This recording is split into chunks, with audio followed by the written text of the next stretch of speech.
מספרים, היה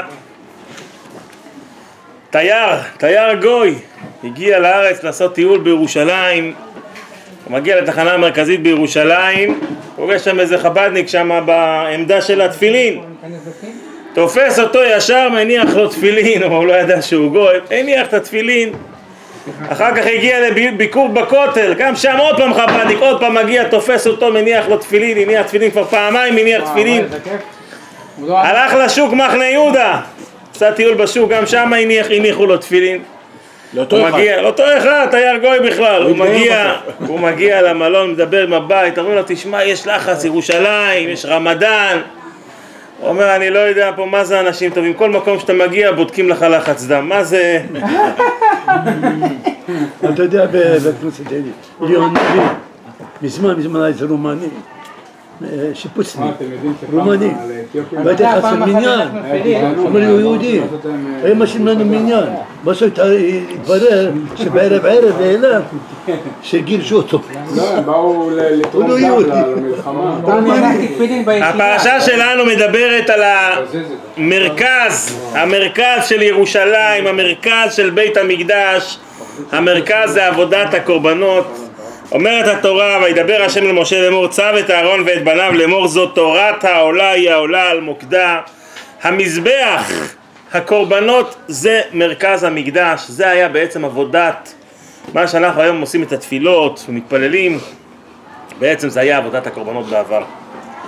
ואז אומרת התורה דבר מאוד מעניין בפרשה שלנו, אומרת התורה, ולבש הכהן מידו בד ומכנסי בד ילבש על בשרו והרים את הדשן אשר תאכל האש את העולה על המזבח ושמו אצל המזבח. תרומה מיוחדת נקרא תרומת הדשן. כל הבוקר הפעולה הראשונה שעושים בבית המקדש מעלות השחר זה כהן עולה למזבח, לוקח וחוטא מן האפר, מהגחלים, עושה תרומה, לוקח חלק מהאפר ושם אותם בצד המזבח, מוריד את זה למטה ומניח את זה שם. המדרש מספר שהיה נס שזה היה נבלע בתוך האדמה, האפר שהיה מוציא מהמזבח היה נבלע בתוך האדמה, האפר של הקורבן, האפר של הקורבנות. נראה את זה ברמב"ם, מתי תורמים הדשן? גם כשהם מכסים אותו ממשיך לזית? לא. מתי תורמים הדשן? בכל יום מי שיעלה עמוד השחר, יש מצווה גדולה שנקרא תרומת הדשן. כיצד תורמים? מי שזכה לתרום טובל ולובש בגדי הרמה ומקדש ידיו ורגליו, ואומרים לו היזהר שמתיגה בכלי עד שתקדש ידיך ורגליך. ואחר כך לוקח המחתה של כסף, ושל כסף הייתה, והיא הייתה נתונה במקצוע בין כבש למזבח במערבו של כבש, ונוטל את המחתה ועולה לראש המזבח ומפנה את הגחלים מאילך ואילך וחוטא מן הגחלים שנתקלו בלב האש, ויורד למטה לארץ והופך פניו לצפון ומהלך בארץ למזרח הכבש כמו 10 רמות כלפי הצפון, וצובר את הגחלים שחטא על גבי הרצפה רחוק מן הכבש 3 טפחים במקום שנותנים מורת העוף ודישון המזבח הפנימי והמנורה.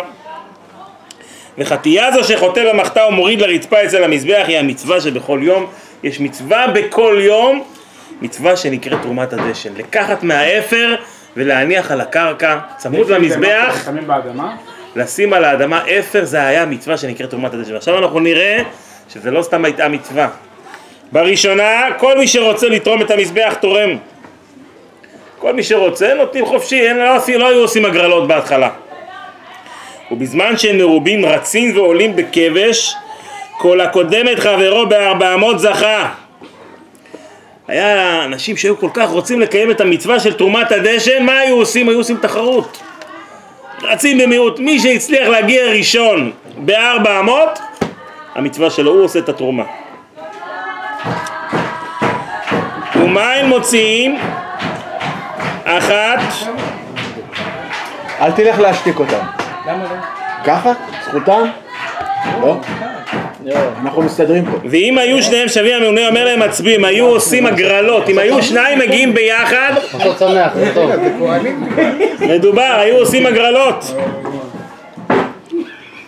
ומה הן מוצאים אחת או שתיים והן מוצאים אגודל במקדש? מעשה שהיו שניים שווים ורצים ועולים בכבש ודחף אחד מהן את חברו ונפל ונשברה רגלו. כל כך הם רצו לקיים את המצווה שאחד דחף את החבר שלו מהכבש, כבש היה גבוה, ונפל ונשברה לו הרגל. ומאז החליטו, כיוון שרבי דין שבאים לידי סכנה, התקינו שלא יהיו תורמין את המזבח אלא בפייס. היה מקרה מזעזע, הגמרא מביאה ששניים שרבו על מי יעשה את התרומה, והיה גם רצח. היה רצח בבית המקדש, אחד הוציא סכין ותקע בליבו של חברו. לא, זה ככה הגמרא מספרת מסכת יומא. זה הרצח הראשון. על מה? על מי יזכה לתרום את הדשן. התרומה הזאת שעליה וכתוב בפרשה שצריך להוציא לחטות מהאפר ולשים את זה למטה על הקרקע של ליד המזבח, היה כל כך מריבות עליה, היו עושים הגרלות בהתחלה לפני שעשו את הגרלות היה ממש מריבות מי ירוץ ראשון. ואנחנו רוצים להבין השיעור הזה, נראה בקטע הבא. לא, זה משהו, סיפור אחר. נשאלת השאלה, מה מיוחד במצווה שנראית על פניו כמשהו טכני של הוצאת האפר שנשאר מיום אתמול והוצאתו מחוץ למקדש? שאלתנו מתגברת שאנו מוצאים במשנה מסכת יומא שהתחוללו קרבות בין הכהנים עד כדי רצח. הכהנים? זה היה רצח? לא, זה היו כהנים עושים את זה, והיה מקרה אחד שהגמרא מתארת רצח שאחד הרג את החבר שלו כדי לזכות במצווה. מה העונש של כהן כזה? בוא נשמע. כהן כהורג? זה הורס את כל ההדמיה של בית המקדש עכשיו. זה אידיוט, כהן אידיוט זה נקרא.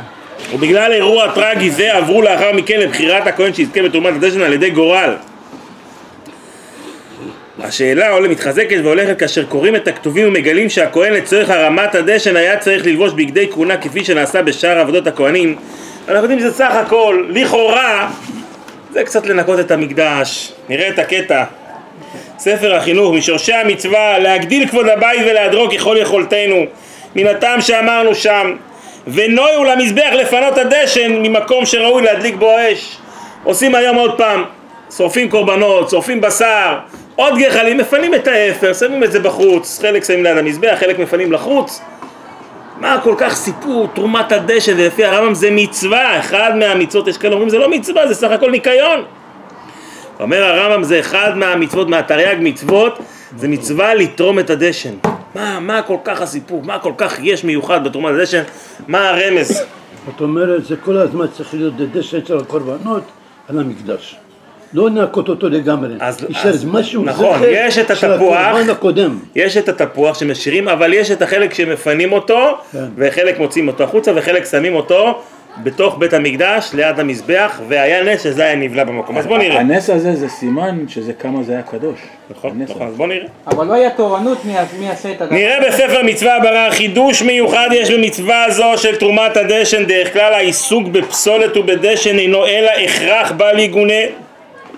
בוודאי אינה הווה אמינא לכנות עיסוק זה בשם מצווה. הדשן שעל גבי המזבח אינו בכלל זה.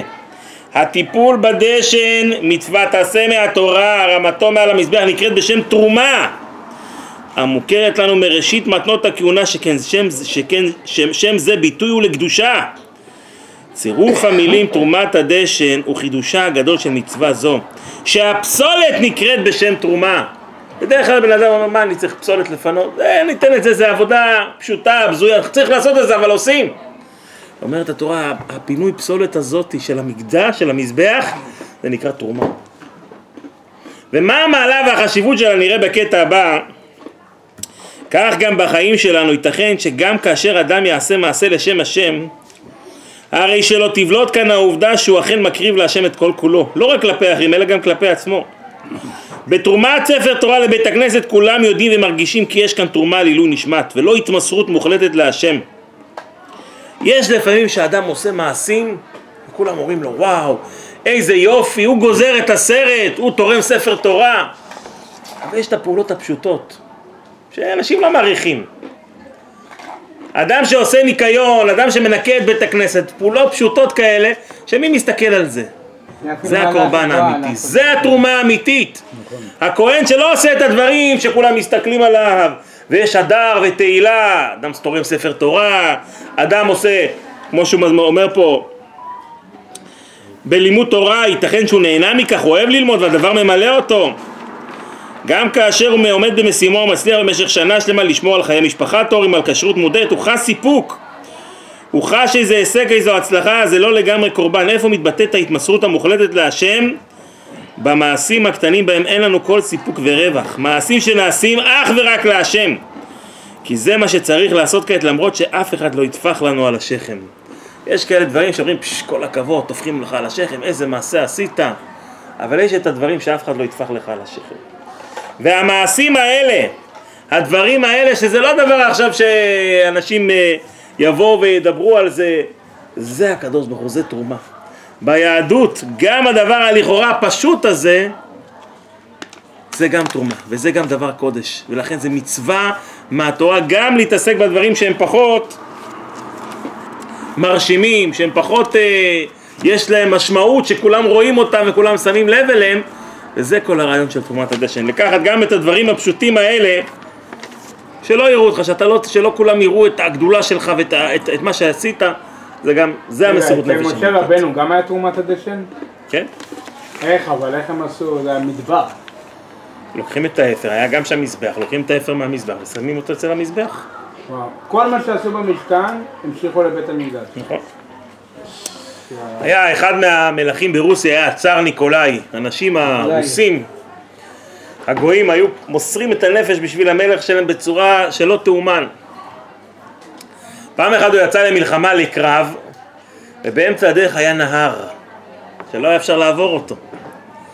מה עשו החיילים? היה לו אלפי חיילים, הם פשוט קפצו לתוך הנהר, מתו בתוך הנהר, וככה הם עשו שכבה של גדולה מאוד של גופות, וככה הוא עבר על הכרכרה והסוסים עברו על הגופות האלה. היה יותר פשוט לתקוע לו חץ ולהרוג אותו. ביום הזה, דבר כזה, זה היה הסיפור של פעם.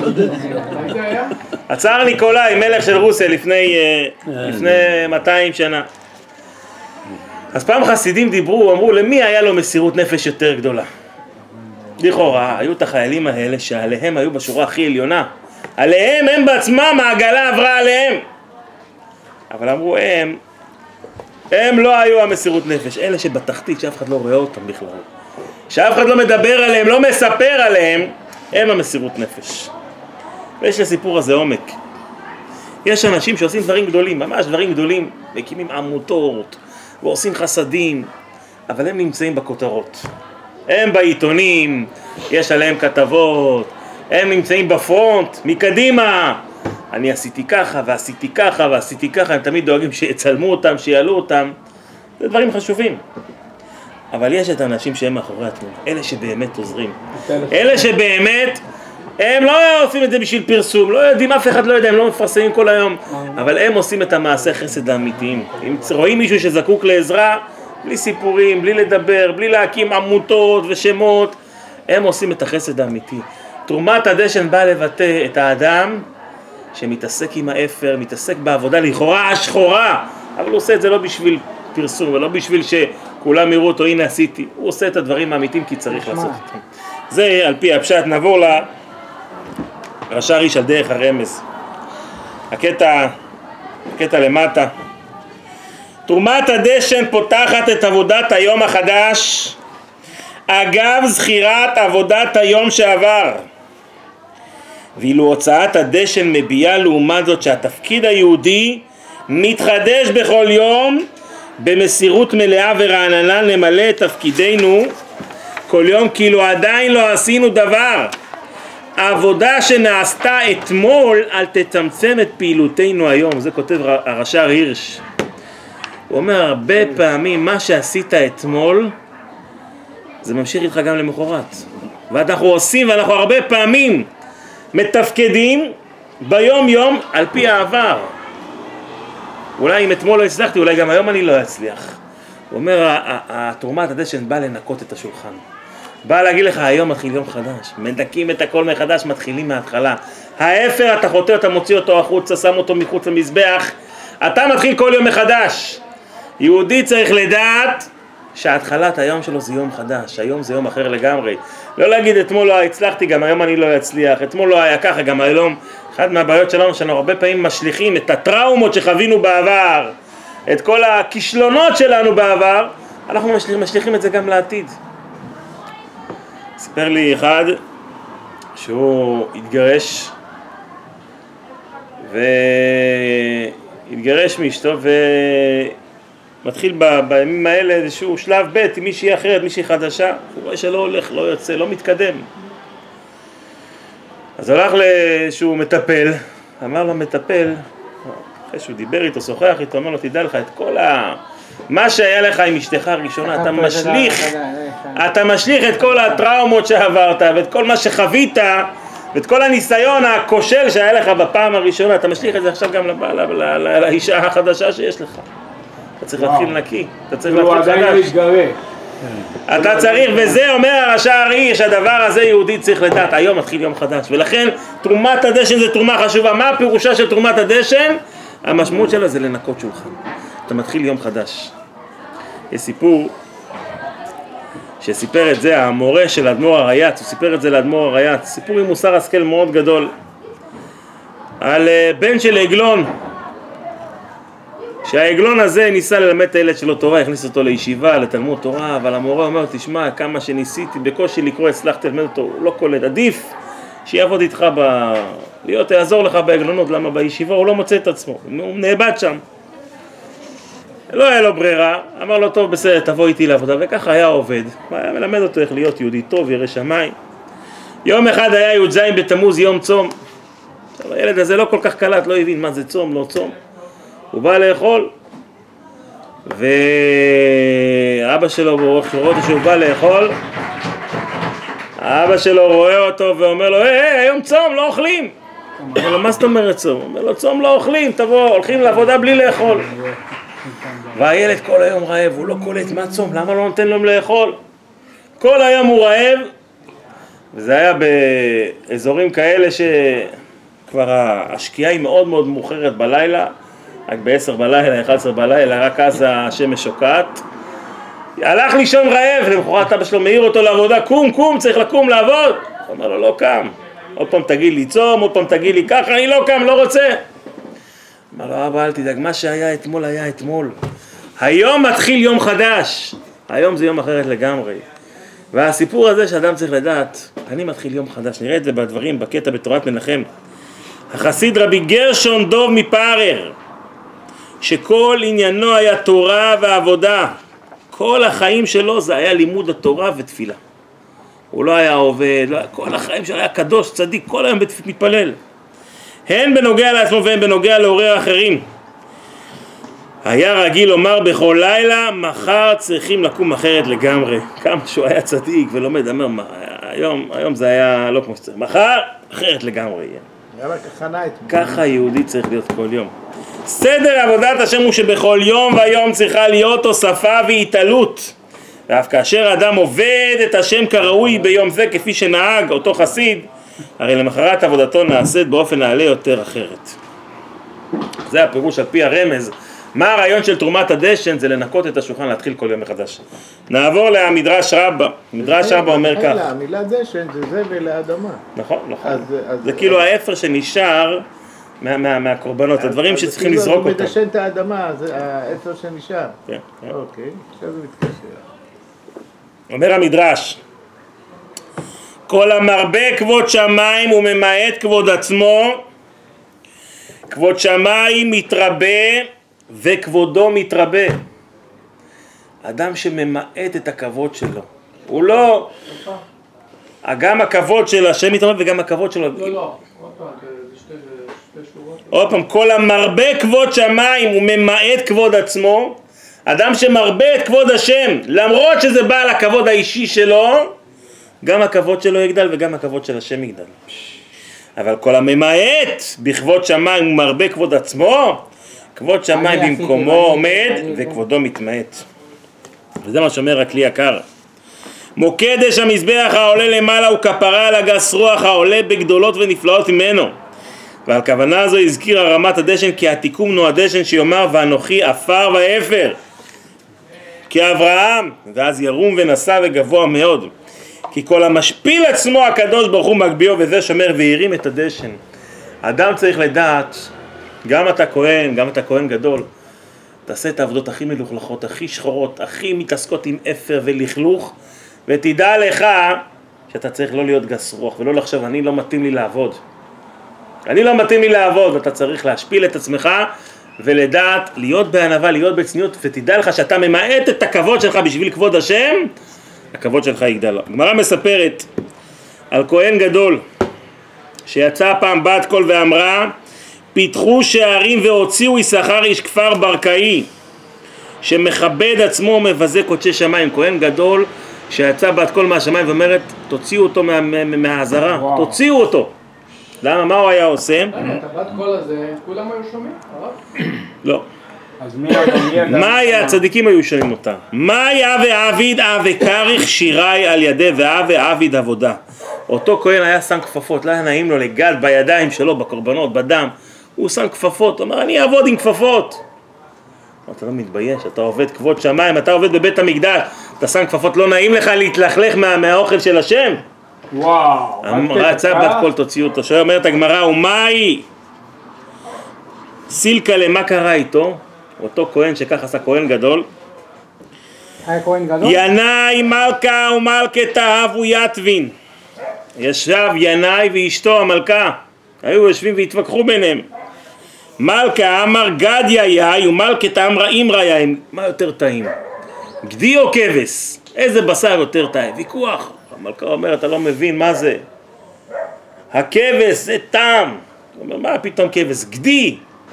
העז יש לו טעם יותר טוב. אישה צודקת. התחילו להתווכח, כבש, האישה אומרת כבש, המלך אומר גדי. מלך והמלכה? אמרו נשלה ליששכר איש כפר ברקאי דכהן גדול הוא. וקים לגדרה, אמרו מי הכי טוב, מי יודע טעמים של כבשים, עיזים, מה יותר טעים, זה כהן גדול, כל היום נמצא בבית המקדש, כל היום אוכל בשר, מבין קורבנות, שלמים, הוא לוקח חלק, נשאל את הכהן הגדול, הוא יודע בדיוק מה יותר טעים. שיילו לה אמר לה, גדיה יאי יסיק לתמידה, אומר בטח זה כבש, הרי מה מקריבים קורבן לתמיד? כבשים. דאמר אך ובידי, הוא הכווה בזלזול, אמר, הוא זלזל במלך עם היד שלו, הוא אמר מה בכלל השאלה? בטח שכבש יותר טעים, הוא הצדיק את המלכה. אמר לאון מלכה הואיל ואך ובידי, אומר ככה זלזל בי, קוצו לידי די ימינה. אמרו תחתכו לו את יד ימין. עכשיו נחשוב אצל כהן לחתוך לו יד ימין זה עושה אותו בעל מום, הוא כבר פסול לעבודה. עכשיו הוא אומר יד ימין זה היד החזקה שלי, עכשיו ילך לי יד ימין, מה אני אעשה? הוא אמר עדיף לי שיחתכו לי את יד שמאל. יאיב שוחדה קציו לידי שמאלה. הוא נתן לפקיד שאמור לחתוך לו את היד, נתן לו שוחד, אמר נתן לך כסף, תחתוך לי במקום יד ימין ויד שמאל, לפחות יישאר לי יד ימין, היד החזקה. שם המלכה אמר לי קצונמי לידי דימינה. זה הגיע למלך שהוא עשה קומבינה עם שוחד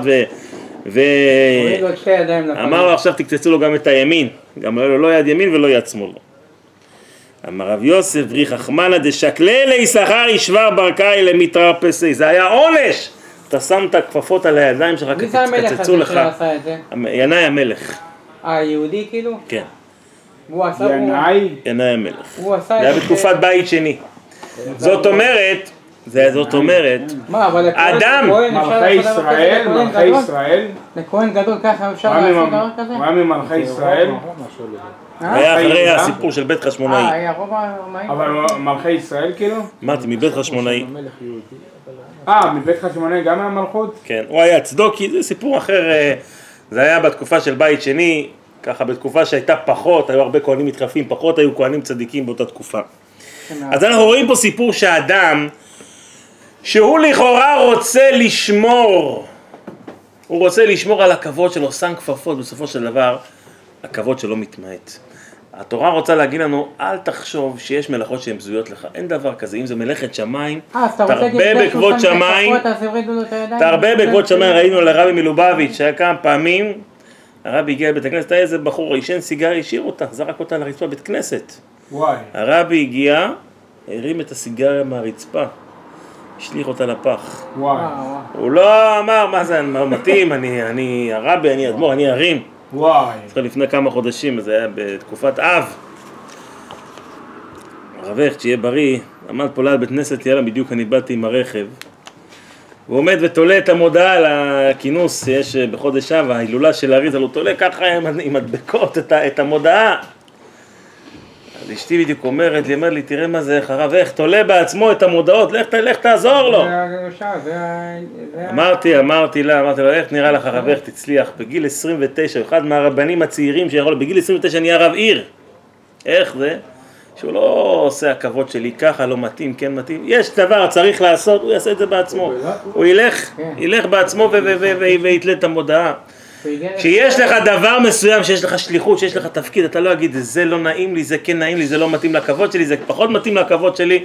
ולכן התרומת הדשן, התרומה הזאת הייתה כל כך חשובה, כי היא מבטאת את המשמעות שגם עבודות של פשוטות, של אפר, יש בהם חשיבות, והאדם אסור לו לזלזל בכבוד עצמו, העיקר שיתרבה כבוד שמיים. לגבי הדשן, הוא היה זוכר את זה לא בראש, מסכים את כל הדשן, משאירים במזבח. למה? כדי לא לנתק את הקורבן הקודם, כאילו שהוא פסול, לנקות אותו ולשים קורבן חדש. אז תמיד זה חיבור. נעבור, נכון, אתה צודק. נעבור לשיטה החסידית, לדרך החסידות. אומרת החסידות כך, כשם שבעבודת הקורבנות היה תרומת הדשן, הנה כמו כן ישנו בעבודה בנפש האדם. אנחנו יודעים שכל אדם יש לו משכן ומזבח אצלו בתוך הלב שלו. בתוך הלב יש לו מזבח, ופה יש לו הקרבת קורבנות וזריקת הדמים, הכל נמצא בתוך הלב. אז הוא אומר ככה, הנה הדשן הוא האפר והפסולת הנשאר מהקורבן. בהקרבת הקורבן הוא שהטוב עולה ונכלה למעלה ונעשה ריח ניחוח להשם, והאפר הוא הפסולת הנשאר, שבזה היה תרומת הדשן.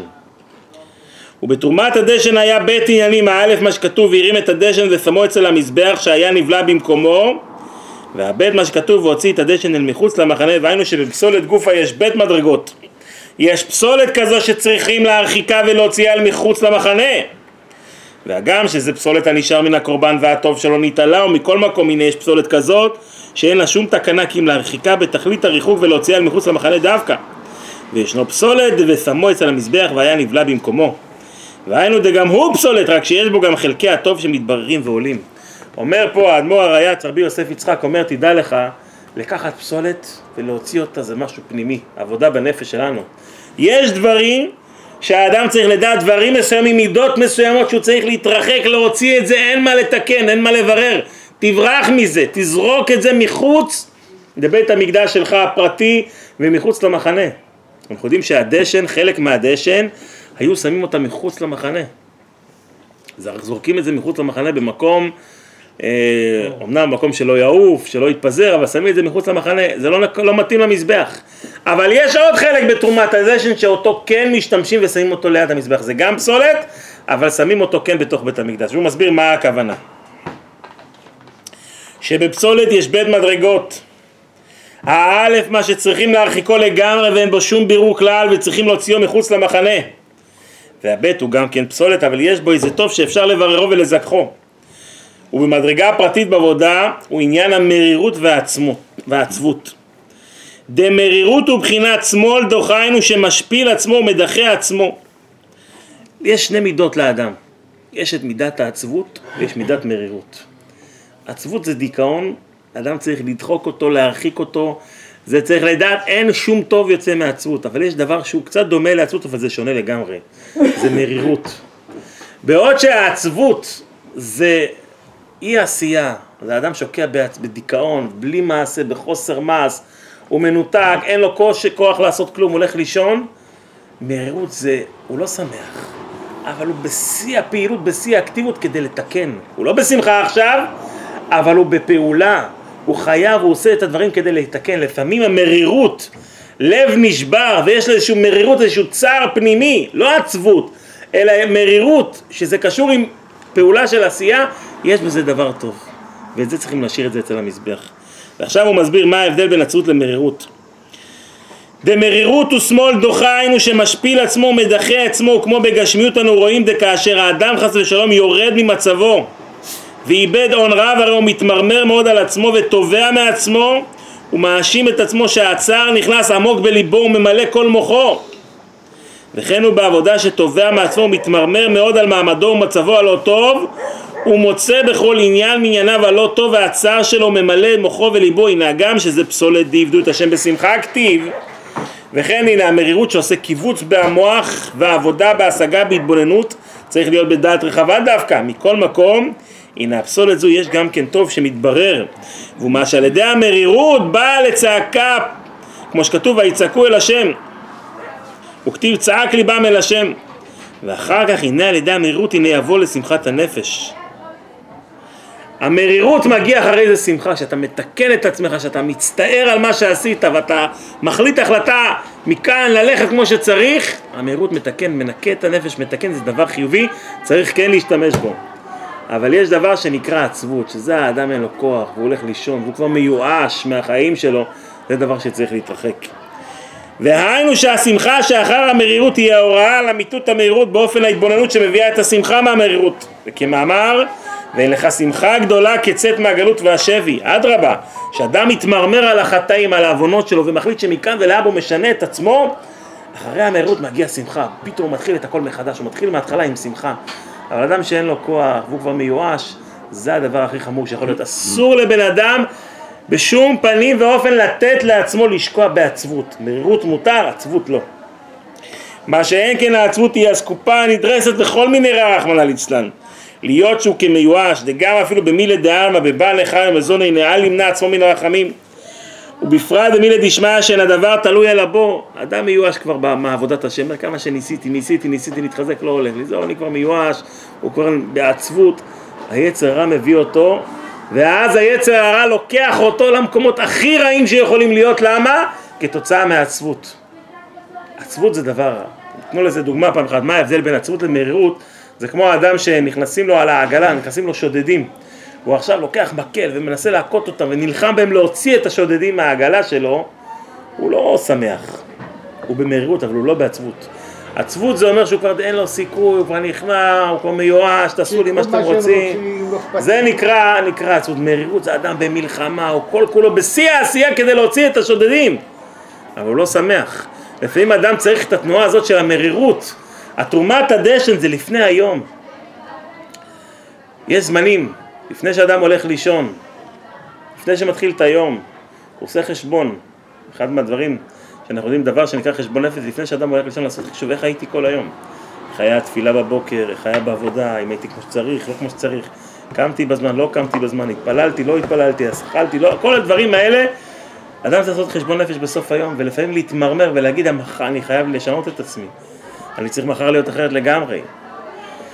זה נקרא מרירות. עצבות זה אדם שהוא כבר מיואש, שאומר אין בריאה לה, אין לי כל כך ניסיתי, כבר אין לי סיכוי, זה עצבות. לכן את העצבות צריך להוציא לגמרי. העצבות זה הדשן שמוצאים לגמרי מהמזבח. מה אתה כן צריך להשאיר זה את המרירות. הוא אומר כי אין הדבר תלוי אלא בו, אין דבר כזה שאתה מיואש, זה תלוי בך. אם יש לך מצב הרוחני שלך לא טוב, אתה יכול לשנות את זה. ובשעת אחת או ברגע אחד אתה יכול להיפטר מכל הרע על ידי תשובה אמיתית מומקא דליבא. בתוך רגע אתה יכול לשנות את המצב הרוחני שלך. וזהו בית העניינים דתרומת הדשן, שזו התחלת העבודה וראשיתה, שהעצבות צריכה להיות בתחייה לגמרי. ורק עניין המרירות, וגם זה לברר הטוב שבו, שהוא עניין ויצעקו אל השם. גם המרירות זה גם פסולת, כי העיקר זה עבדו את השם מתוך שמחה. אנחנו צריכים לדעת שעיקר העבודה זה השמחה. בהתחלה, בתחילת היום, בדרך כלל זה בעיקר, לפני שהולכים לישון, בזמן הזה שעוברים קריאת שמע, אדם צריך להיות טיפה במרירות, אבל אחר כך עיקר העבודה בשמחה. כי בשמחה תצאו, על ידי שמחה אדם יכול לצאת מכל ההגבלות. אחד מהשאלות של חג הפורים, זה אחשוורוש אומר לאסתר המלכה, אומר לה, מה את רוצה, מה שאלתך? אומרת לה, אנחנו רוצה לעשות משתה. היא מגיעה למשתה היין, מזמינה את המן, אחשוורוש אומר, מה שאת רוצה? מה שאלתך? מה בקשתך? יש משהו, אני פה, אני איתך. מה היא אומרת? תבוא מחר אל המשתה. מה מחר? יש לך הזדמנות, הוא נותן לך לדבר, לך תדעי מה יהיה מחר. תגידי לו תשמיד את המן, הוא רוצה להשמיד, להרוג ולאבד את אחים שלי. תגידי לו שאת יהודייה, תנסי. שואלים, למה היא לא מיד אמרה לו? למה היא חיכתה? לקחה את הסיכון. למה היא חיכתה עוד יום? אלא מה? היא ראתה שהמן שמח. המן שמח. אמרה, אם המן שמח, זה לא זמן טוב. כי אדם שהוא בשמחה, אתה לא יכול להפיל אותו. האדם שהוא בשמחה למחרת, התהפך היוצרות. מרדכי שהיה עצוב, והיה עם שק ואפר, הלך, התלבש, וכולם קראו לו ברחוב העיר, ככה יעשה לאיש אשר המלך מרדכי אליו, והמן נדחף לביתו אבל וחפוי ראש. המן בעצבות אומרת לו, עכשיו זה הזמן להפיל אותו. כי כשאדם בשמחה אי אפשר להפיל אותו. כשאדם בעצבות, היצר הרע מפיל אותו. ולכן לפעמים צריך להיות מרירות, לא עצבות, אבל זה בהתחלת היום. העיקר, אחר כך לעבוד את השם מתוך שמחה. נסיים בסיפור. תקופת האדמו"ר הצמח צדק, רבי מנחם מנדל שניאורסון, זה היה הסבא רבא של הרבי מלובביץ'. גם קראו לו רבי מנחם מנדל. הוא היה דור שביעי, 7 דורות מעליו. והיה לו חסיד, הוא אמר לחסיד, אמר, תדע לך, כשאתה נמצא בעת צרה, כי בשמחה תצאו, על ידי השמחה אתה יכול לצאת מכל הצרות שלך. בשלום תבעון. אותו חסיד היה לו, העבודה שלו הוא היה ספק של חיטים, גרגירי חיטה שזורים אותם, לזריעה.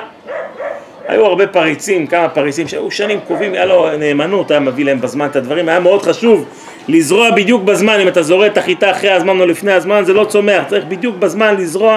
היה לו את האמינות, היה פה שנה, היה מספק להם את החיטים. שנה אחת הוא כבר באמצע הדרך, פתאום הוא אומר, וואו, הפריץ הגדול שיש לו את הכי הרבה שדות, את החבילה, את השק שלו, שכחתי. עכשיו אם אני לא אביא להם בזמן, נגמר, איבדתי את האמון בהם, יותר הם לא יזמינו, זהו, אני מחוק, כל הפרנסה שלי מחוקה. מה אני עושה? ואז הוא נזכר במה שאמר לו הרבי, כי בשמחה תצאו. הוא התחיל פתאום, עכשיו מה אני יכול לשמח אותי? פתאום הוא עלה לו איזה הברקה. הוא היה קצת יודע להכין כל מיני משקאות, היה יודע קוקטיילים להכין משקאות. פתאום עלה לו איזה מתכון חדש למשקה, זה נקרא פונץ', משקה רוסי. פתאום עלה לו איזה מתכון איך להכין את זה, נשים כאלה חומרי ריח, ככה סוכר, ככה טעם, ככה פה, ככה שם. והוא התחיל לשמוח, ואמר איזה יופי, נכין את המשקה. הגיע עם כל האנרגיות, עם כל השמחה, הוא שחרר בכלל מהצרה שלו, זה שהיה איתו, העוזר שלו, חשב הוא השתגע, מה פתאום? בן אדם הולך להפסיד את העבודה שלו, אבל הוא מגיע עם אנרגיות, עם עוצמה. הוא מגיע לפונדק איפה שהם מתאספים, הוא בא לפונדק, אומר דבר ראשון, אני חייב, יש לי עכשיו, עלה לי זה רעיון למתכון, פצצה, אתה חייב לתת לי להכין את זה. נתן לו, הכין את המשקה, הגיעו כל הפריצים. הוא אמר להם, חבר'ה, לפני שאנחנו מתחילים עם העסקים, קודם כל שותים.